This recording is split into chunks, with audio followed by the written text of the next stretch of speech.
मुंबई, नवी मुंबई, पनवेल, कोकण आणि महाराष्ट्राच्या ताज्या घडामोडी आणि अल्पसंख्याकांच्या हक्कासाठी प्रश्न मांडणारं पहिलं व्यासपीठ कोकण डायरी. रामबागचा वर्धापन दिन जल्लोषात साजरा.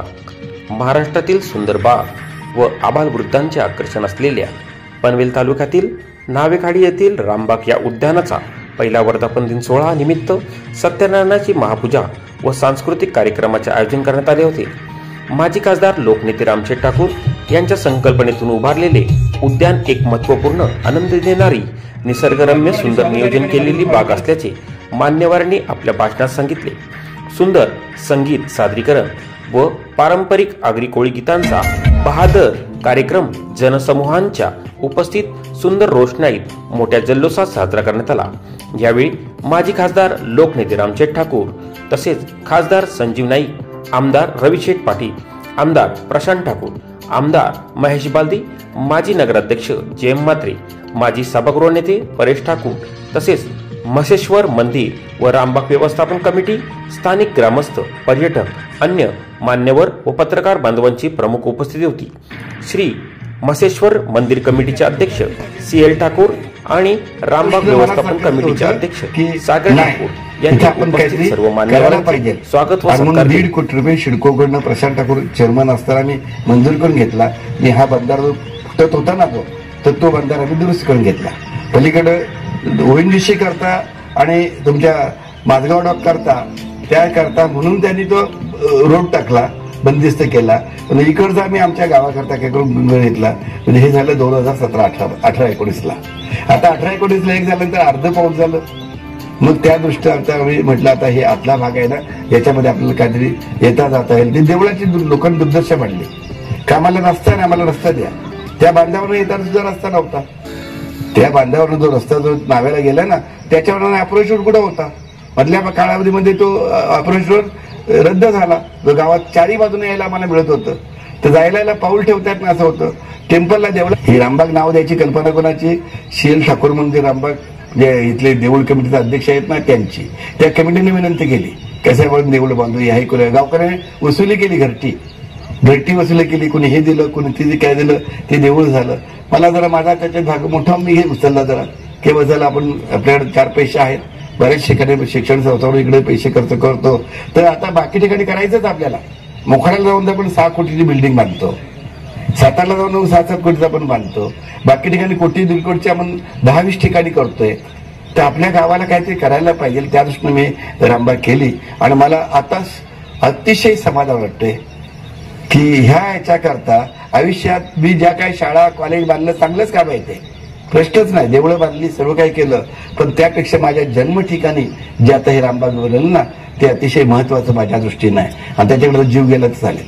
1 नाही 10 केसेस माझ्या अंगावर झाल्या तरी चालेल. उलट तर माझ्या डोक्यामध्ये आहे की आम्ही हे पण लढवावं का इथं शेतजमीन पहिली का मँग्रोव्ह पहिली, आणि त्याचा सूक्ष्म लावून जी कमीत कमी आता संरक्षित होऊ शकते इथे संपूर्ण रामबाग हवी. आता गाड्या येतात, शेकडो गाड्या इथे येतात, गाडी पार्किंगला जागा नाही. आता तिथं बऱ्याचशा लोकांना 25-30 लोकांना डायरेक्टली सुपरवायझर, वॉचमन अशा नोकऱ्या मिळाल्या. बागकाम करणारे एकदा जमिनीला हात लावल्यावर त्याचं सोनं कसं होतं हा दाखवणारा रामराजा आहे. आणि हे त्यांनी लोकांकरता केलेलं आहे, स्वतः करता केलेलं नाही.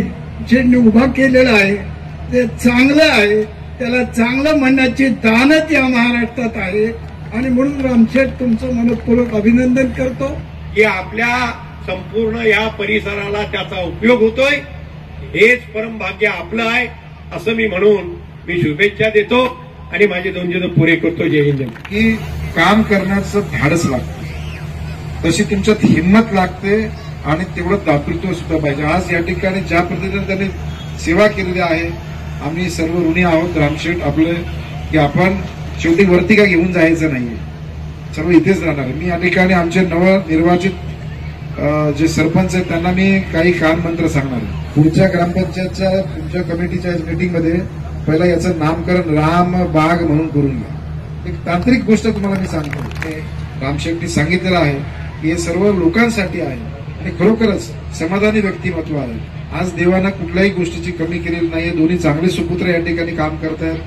समाजामध्ये काम करत आहेत, आर्थिक दृष्ट्या आहेत, सामाजिक दृष्ट्या आहेत, कौटुंबिक दृष्ट्या आहेत आणि त्याच्यामुळे कुठल्याही गोष्टीची कमी नाही आहे.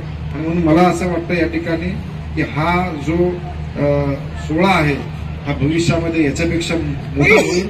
मला जिथं आपला जन्म झाला ती जन्मदाती आई जशी असते तर जन्मदाती ही भूमी जी आहे, ही मातृभूमी जी आहे, ही प्यारी आहे, तिच्याकरता मी काही करू शकलो याचा फार आनंद झालेला आहे. त्याच्यामुळं जळणारे जळतील. एक ही लोक सांगतील की गार्डन हे जर चांगलं झालं की वाईट झालं, खरं ते शिडकोनं करायला पाहिजे.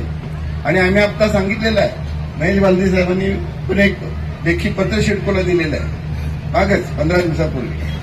आम्ही सांगितलं ही बाग आम्ही आमच्याकरता बनवली नाही, त्याचा कोणी प्रॉपर्टी मालक नाही आहे, ही शिडकोच्याच नावावर आहे, शिडकोच्याच नावानं कायमची राहणार आहे. शिडकोची इच्छा असेल तर त्यांनी डेव्हलप करावं, इच्छा नसेल तर आम्ही गावकरी ती डेव्हलप करायला लावणार आहोत. ती सुंदर बाग जी तयार झालेली आहे ती त्यांनी मेंटेन करावं, त्यांनी ताब्यात घ्यावं. आम्ही इच्छा दिलेली आहे की ही बाग जी आहे ही रामशेठची नाही, मी आहे ही भरपूर झाले देवानं दिलेलं आहे. माझे ही बंधू भगिनी येतात आणि त्या दृष्टीनं मला अतिशय आनंद होतो. तेव्हा सर्वांना मी धन्यवाद देऊन थांबतो. जय हिंद, जय महाराष्ट्र.